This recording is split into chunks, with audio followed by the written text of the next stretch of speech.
미국에서 트럼프 대통령이 집권하고 있을 때에 막말로 참 화제가 될 때가 많이 있었습니다.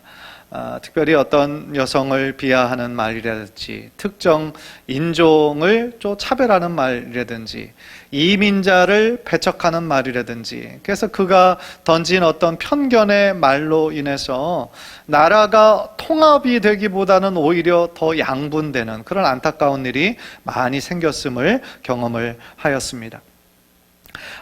무엇보다도 전 세계 최고의 강대국일 뿐만 아니라 전 세계에 가장 큰 영향력을 미치고 있던 대통령의 입에서 나온 말이었기 때문에 그 파장이 훨씬 더 컸었다라는 것이죠. 그런데 참 신기한 현상 중에 하나는요, 편견에 빠져 있는 사람들은 보통 자기 확신이 굉장히 강하다라는 거예요. 어떤 자기 확신이냐면 자기가 생각하는 것, 자기가 말하는 것이 옳고 자신과 다른 생각, 다른 말을 하는 사람들은 틀렸다라고 하는 그런 자기 확신에 있다라는 거예요. 그래서 다른 사람들이 어떤 말을 해도 좀처럼 잘 들으려고 하지 않는 그런 현상들이 있다라는 것입니다. 그래서 그런 편가르기의 현상은 어제 오늘 이야기가 아니라 사실 굉장히 오랜 역사라는 것이죠.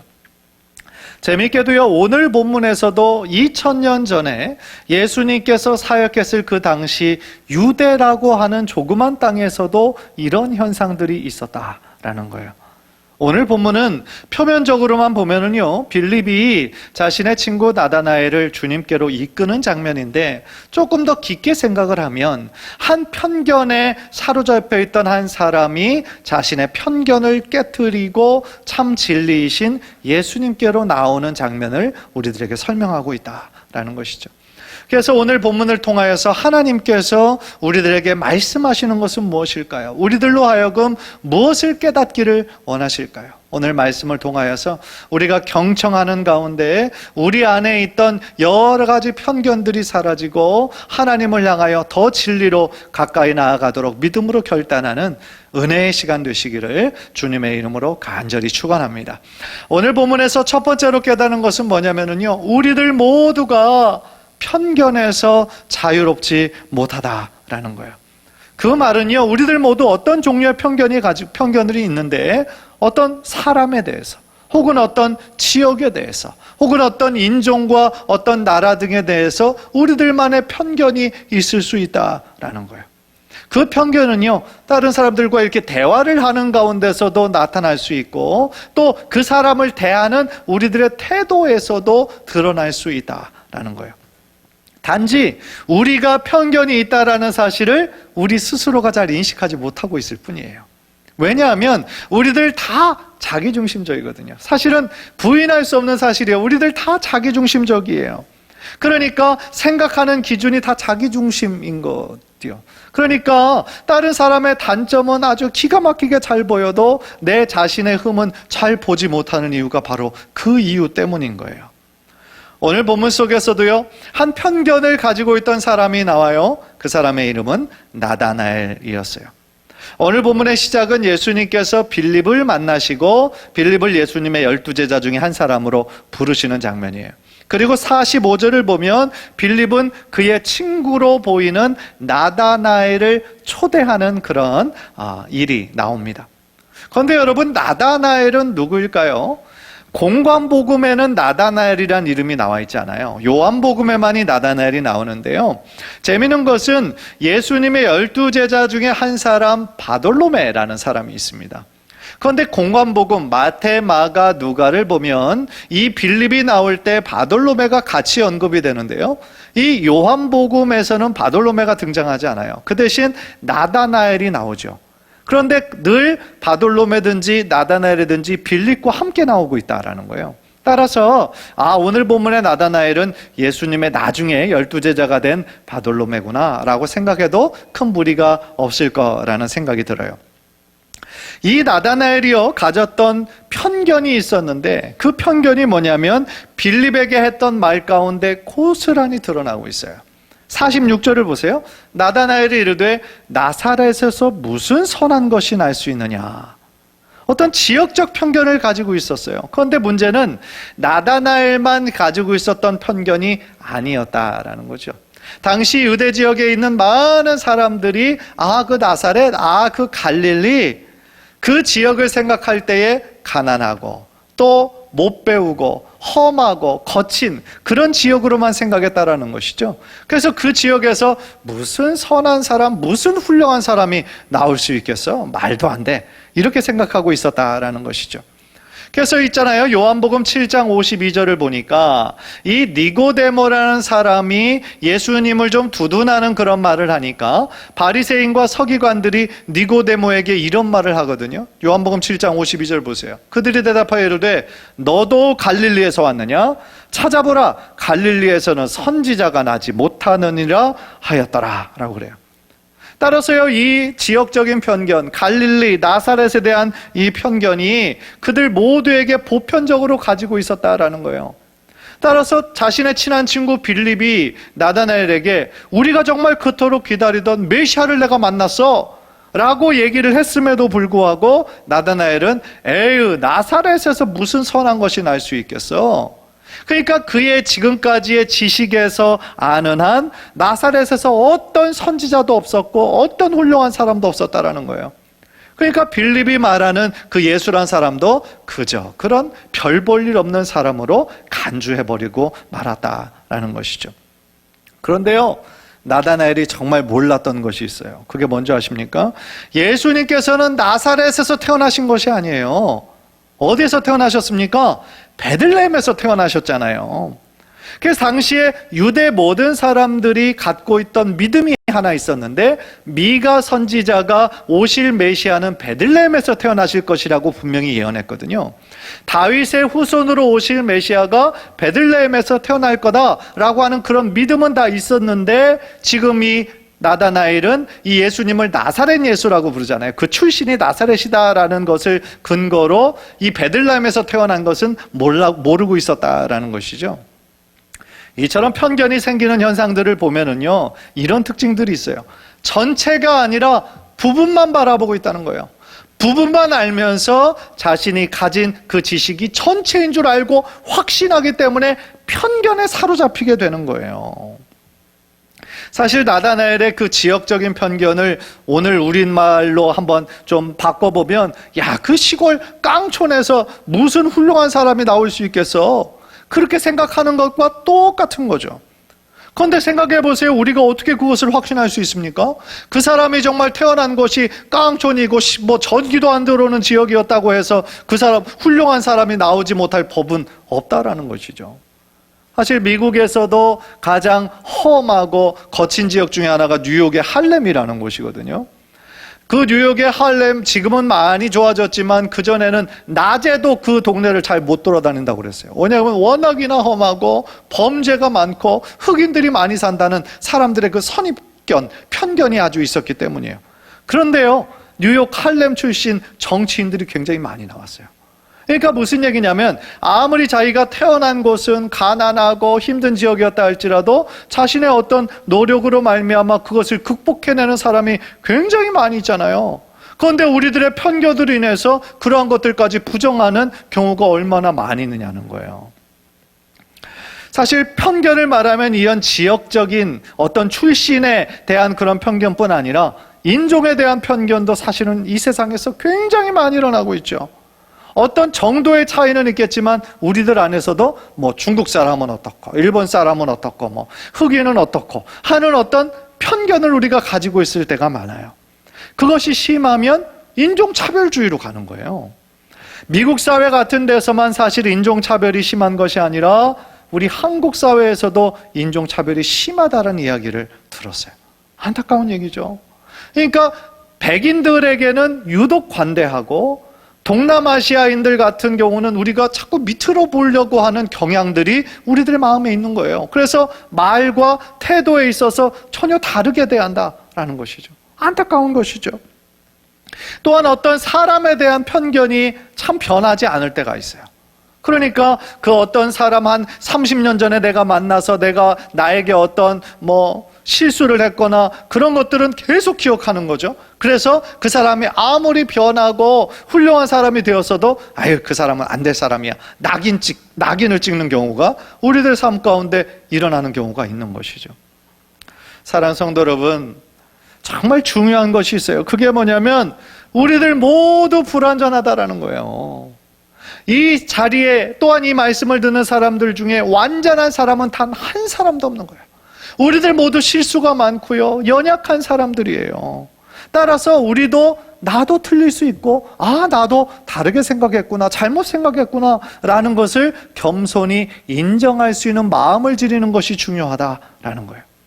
로마서 3장 23절을 보니까요, 바울이 이렇게 고백했죠. 모든 사람이 죄를 범하였음에 하나님의 영광에 이르지 못하더니. 인간적인 눈으로 보기에는 저 사람은 조금 더 의인인 것 같고, 저 사람은 더 많이 죄인인 것 같고, 그렇게 우리는 정죄하고 판단하지만 하나님의 시각에서 보기에는 다 똑같이 죄인이라는 거예요. 부족한 사람들, 연약한 사람들이라는 거예요.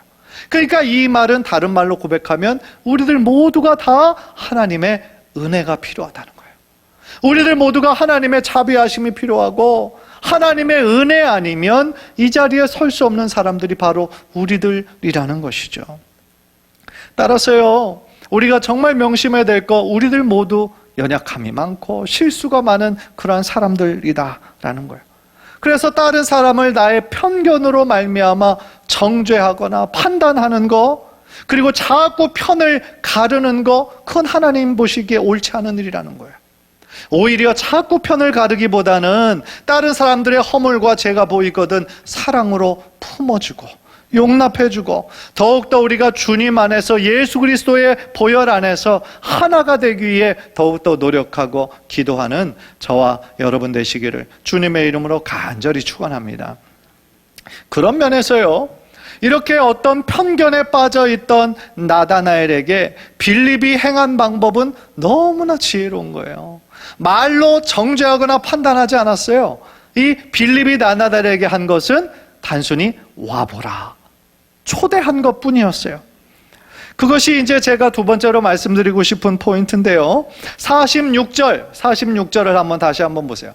나다나엘이 이르되 나사렛에서 무슨 선한 것이 날 수 있느냐? 빌립이 이르되 와서 보라 하니라. 와서 보라 하니라. 영어로는 come and see, 와서 봐라. 참 짧은 말이지만요, 이 말에는 많은 것이 내포하고 있다라는 생각이 들어요. 여러분, 편견이라는 것은요, 단순히 설명으로 해소되지 않아요.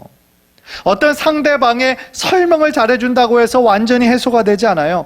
특별히 그 편견이 형성된 것이 굉장히 오래된 사람일수록, 정말 20년, 30년, 40년 동안 그 강한 자기 확신에 빠져 있는 사람일수록 그 편견은 다른 사람이 아무리 말로 해도 그거는 해소가 되지 않는 거예요. 이것은요, 우리가 가지고 있는 기독교 신앙도 마찬가지예요. 하나님이 존재하지 않는다라고 정말 굳게 믿고 있는 사람 있잖아요, 우리들 주변에.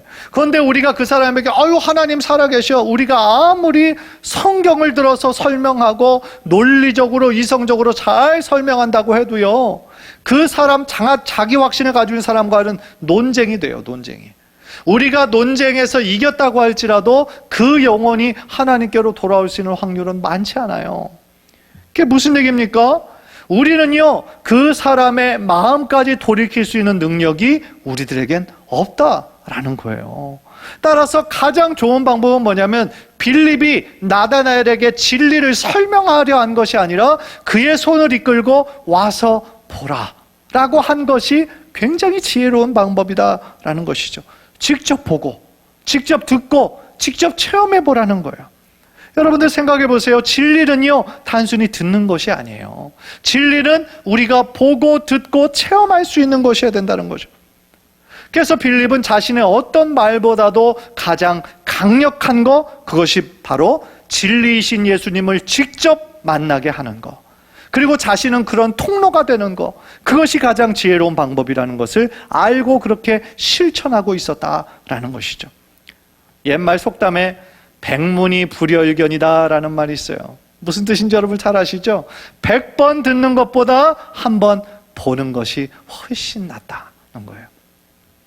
저희 막내 그 시연이가 어렸을 때 말 막 하기 시작하고 어렸을 때에 저한테 와서 아빠 영어로 막 뭘 얘기하는데 제가 잘 못 알아듣겠어요. 그래서 그게 무슨 얘기인지 잘 모르고 이렇게 그런 표정을 지으니까 이 시연이가 I wanna show you something 이러면서 이제 저의 손을 붙잡고 이제 자기가 얘기하고 싶은 거를 딱 보여주는 거예요. 그래서 내가 이거 얘기하는 거였구나. 제가 그때 딱 나의 그 궁금증이 해소가 딱 되어버렸어요. 마찬가지로 진리를 알아가는 과정도 이와 비슷하다라는 것이죠. 진리이신 예수님을 알지 못하는 사람들에게요, 가장 좋은 것은 초대하는 거예요. 진리로 초대하는 거예요. 어차피 우리가 말로 잘 설명해봐도 잘 못 알아들어요. 또한 우리가 말로 설명을 잘해도 그의 마음속 깊은 곳까지 변화시킬 수 있는 힘과 능력이 우리들에게는 없다라는 거죠. 따라서 가장 좋은 방법, 직접 그 사람으로 하여금 보고 듣고 만지고 체험할 수 있게 도와줘야 된다라는 거예요. 오늘 본문 속에 나다나엘도요, 어떤 자기 확신이 있었습니까? 나사렛이라는 지역에서는 절대로 선한 사람이, 선지자 같은 사람이 나올 수가 없어. 그렇게 강한 자기 확신과 편견을 가지고 있었지만요, 그가 예수님을 직접 만나고 나니까 그가 그토록 가지고 있던 편견과 자기 확신이 어느 순간에 사라져 버리는 거예요. 허물어져 버리는 거죠. 47절에 보면 예수님께서 그 나다나엘이 예수님에게 오시는 것을 보시고 이렇게 말씀하셨죠. 보라, 이는 참으로 이스라엘 사람이라 그 속에 간사한 것이 없도다. 나다나엘이 깜짝 놀라죠. 자신을 처음 보는 분인데 자신에게 참으로 이스라엘 사람이구나, 그 속에 간사한 것이 없도다 칭찬해 주시잖아요. 참으로 이스라엘 사람이다라는 뜻은 뭘까요? 그러니까 이스라엘의 어떤 백성이다라는 것, 혈통으로만 이스라엘 백성이 아니라 육체에 속한 육체의 자녀들이 너무나 많이 있다라는 거예요.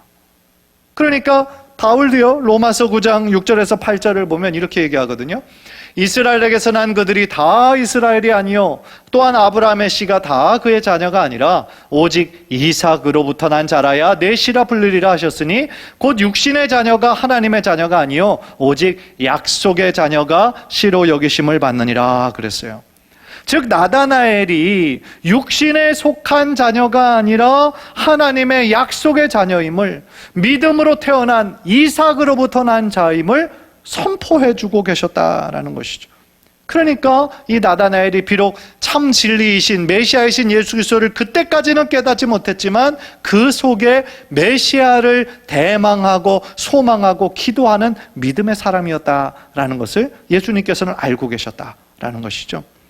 또한 예수님께서는요, 나다나엘을 보시고 그 속에 간삼이 없구나 그랬어요. 그러니까 무슨 얘기냐면 바리새인과 서기관들은 예수님께 왜 책망을 받았습니까? 겉과 속이 달랐잖아요. 겉모습으로는 율법을 잘 지키고 다른 사람들에게 너무나 종교적인 사람의 모습으로 비춰졌지만 그 속에서는 율법의 정신과는 멀리 떨어져 있었잖아요. 행위만, 껍데기만 붙잡고 있었잖아요. 그래서 책망을 받았는데 이 나다나엘은 겉과 속이 일치하는 그런 순수한 사람이었다라는 거예요. 그래서 나다나엘이 처음 만나는 자기에게 이렇게 칭찬을 해주시니까 깜짝 놀라죠. 그래서 어떻게 나를 아십니까? 그렇게 예수님에게 질문해요.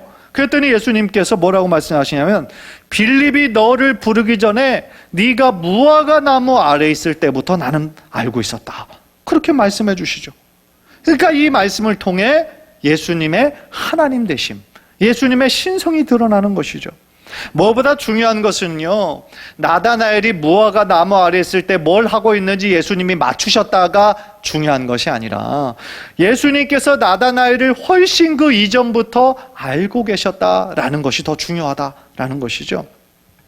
나다나엘은 예수님에 대해 전혀 모르고 있었어요. 그러나 예수님은 나다나엘이 무화과 나무 아래서 하나님께 기도하며 메시아의 오심을 간절히 기다리고 소망하는 자였음을 예수님은 그 전부터 보시고 계셨다라는 거예요. 저는 여기서요, 예수님의 한 영혼에 대한 깊은 사랑과 관심에 대해서 깨닫게 되는 거예요. 주님은요, 우리가 주님을 믿기 전부터 여러분 한 사람 한 사람을 이미 알고 계시다라는 거예요. 우리는 보통 우리가 교회에 나오기 시작하면서부터, 우리가 예수님 믿어서 하나님의 자녀가 된 그 순간부터 나를 아시겠지라고 생각하잖아요. 아니에요. 하나님은요, 우리를 창세 전부터 하나님께서 하나님의 자녀 삼으시려고 예정하시고 선택해 주신 하나님의 은혜인 거죠. 따라서 우리들의 모든 것을 다 알고 계시는 거예요, 우리 예수님은. 그 얘기는 뭐냐면, 내가 가지고 있는 나의 말 못할 아픔과 상처까지도 다 아신다는 거예요. 우리들 자신만이 가지고 있는 이 외로움도, 이 힘든 이 모든 고난의 시간도 예수님께서는 다 보고 계시다라는 거예요. 따라서 다른 사람은 이해하지 못하는데 예수님께서는 나의 이 모든 아픔과 고통과 외로움과 낚시까지 다 아신다라고 하니까 얼마나 그 사실이 우리들에게 위로가 되고 힘이 됩니까? 솔직히 살다 보면 우리가 낙심이 될 때가 있잖아요. 그죠? 낙심이 되고 우리들의 마음이 우울해질 때도 있고 참 척척할 때도 있는 것이죠. 사실 이 코로나 팬데믹 현상이 이렇게 1년 반 이상 지속될 줄을 누가 알았겠어요? 더 답답한 건 뭡니까? 언제 끝날지도 아무도 모른다라는 거예요. 한국은 코로나로 인한 사망자가 지금 2,100명대입니다. 그런데 전 세계 사망자 통계를 어제 확인해 보니까요, 435만 명이나 됐어요. 그들 모두 누군가에겐 다 사랑하는 가족이었어요. 그러니까요, 지금 자신의 사랑하는 가족을 잃은 그 슬픔과 눈물과 통곡이 전 세계에 지금 있다라는 거예요. 그뿐 아닙니다. 코로나로 인해 경제적으로 지금 힘들어하고 있는 사람들이 얼마나 많습니까? 또한 심리적으로, 정서적으로 고통받고 있는 사람들은 또 얼마나 많이 있습니까? 그러나 주님께서는요, 이 모든 상황과 모든 아픔들을 다 아신다라는 거예요. 주님은 나의 내면의 깊은 상처와 아픔까지도, 탄식까지도, 나의 신음소리까지도 다 듣고 다 아시고 계시다라는 거예요. 따라서 우리들의 모든 것을 다 아시는 주님께 다시 한번 우리들의 마음에 중심을 드리며 주님 앞에 기도하며 나아갈 때에 하나님이 주시는 참된 위로와 참된 소망이 여러분의 삶 가운데 흘러 넘치시게 되기를 주님의 이름으로 간절히 축원합니다. 하나님께 더 나아가는 거예요. 진리신 예수님께로 더 한 걸음 한 걸음 나아가는 거예요. 그것이 우리들이 마땅히 행해야 할 우리들의 본분이라는 것이죠. 오늘 본문의 나다나엘은요, 예수님께서 자신을 너무 잘 아시는 거예요. 빌립을 만나기 전부터 자신이 어떤 사람인 줄을 아는 것을 보고 깜짝 놀라요. 그래서 예수님의 가졌던 나사렛 출신, 그거로 가졌던 그 편견이 순식간에 허물어져 버려요. 그래서 나다나엘이 예수님을 향해서 어떻게 고백합니까? 49절을 보니까 랍비여, 당신은 하나님의 아들이시요 당신은 이스라엘의 임금이로소이다, 이렇게 고백을 해요. 사랑하는 성도 여러분, 참 진리를 알고 깨닫기 위해서는요, 예수님을 인격적으로 만나는 것 이외엔 방법이 없다라는 거예요. 예수님을 우리가 직접 만나야 내가 그때까지 가지고 있던 어떤 편견과 아집이 깨지는 거예요. 나의 교만과 나의 어떤 옛 자아가 깨져야 그때야 비로소 예수님의 음성이 들리는 거고요, 예수님의 사랑과 은혜를 체험할 수 있게 된다라는 거예요. 사랑하는 성도 여러분, 하나님의 전적인 은혜로 말미암아 우리가 하나님의 자녀가 되었어요. 진리이신 예수님을 만나서 나의 주, 나의 하나님이라고 우리가 고백할 수 있었잖아요. 따라서 우리의 남은 사명은 뭡니까? 아직 이 진리를 모르는 사람들에게 빌립이 나다나엘을 진리로 이끌고 초대했던 것처럼 우리도 아직 진리를 모르는 사람들에게 진리로 초대하는 사명이 우리들에게 있다라는 거예요. 우리가 어떻게 그 사람들의 마음까지 열 수 있겠어요? 그것은 내가 할 수 있는 영역이 아니고, 내가 할 수 있는 영역은 그 사람을 와보라, 초대하는 것까지라는 거예요. 그 사람에게 시간 날 때 한번 가봐, 주변에 가까운 지역 교회 한번 가봐, 그거는 초대가 아니에요. 진짜 초대는 뭡니까? 지금 나와 함께 가자는 거예요. 지금 나와 함께 가자, 그의 손을 붙잡고 이끌어주는 거죠. 그게 진짜 초대인 거죠. 회의와 편견에 가득했던, 불신앙으로 가득했던 그 사람을 진리이신 예수님을 만날 수 있도록 돕는 통로의 역할을 우리가 잘 감당해야 된다라는 거예요. 내가 한번 용기를 내어서 그분을 주님께로 이끌었을 때 그분이 변화되고 그분의 가족까지 구원받게 된다면 그것보다 하나님 앞에 칭찬받고 영광 올려드리는 일이 뭐가 있겠어요? 사랑하는 성도 여러분, 우리 인생에 정말 수많은 문제들이 있잖아요. 정말 문제없는 가정은 한 가정도 없더라고요. 다 각기 다른 종류의 문제들이 참 많아요. 그러나 우리들의 삶의 모든 문제는요, 정말 진리이신 주님을 만나기 전까지는 절대로 해결될 수가 없는 거죠. 왜냐하면 예수님만이 참 길이고 진리고 생명이 되시기 때문이다. 우리들의 모든 문제에 참된 해결자가 되시기 때문에 그렇다라는 것입니다. 마지막으로 권면하고 싶은 것이 있어요. 제가 오늘 여러분에게 드린 이 말씀은 주변에 사람 전도하라는 얘기구나, 단순히 그렇게 치부해서는 되는 얘기가 아니고요. 제가 말씀드린 핵심이 뭐냐면 우리들 모두 어떤 편견에 사로잡혀 있었다라는 거예요. 우리들 모두 다 연약했던 존재라는 거예요. 그런데 그 편견을 깨기 위해서는 진리 자체이신 예수님을 직접 만나고 체험하게 될 때 나의 편견이 깨지는 것처럼, 아직 주님을 진리로 받아들이지 못한 그 사람들, 아직도 어떤 편견에 사로잡혀 있는 사람들을 주님께로 이끄는 그러한 사명을 우리가 감당할 때에 그것이 바로 하나님께서 우리들에게 원하시는 진정한 사명이고 제자의 모습이다라는 거예요. 간절히 바라기는 우리들 모두가 정말 진리이신 예수님을 이제 만났는데 진리이신 예수님께 더욱더 한 걸음 한 걸음 가까이 나아갈 뿐만 아니라 아직 진리를 모르는 우리의 사랑하는 가족들, 친척들, 직장 동료들, 친구들을 진리이신 주님께로 이끌기 위해 더욱더 진리로 초대하기에 힘쓰는 우리 귀한 성도님들 모두 되시기를 주님의 이름으로 간절히 축원합니다. 기도하겠습니다.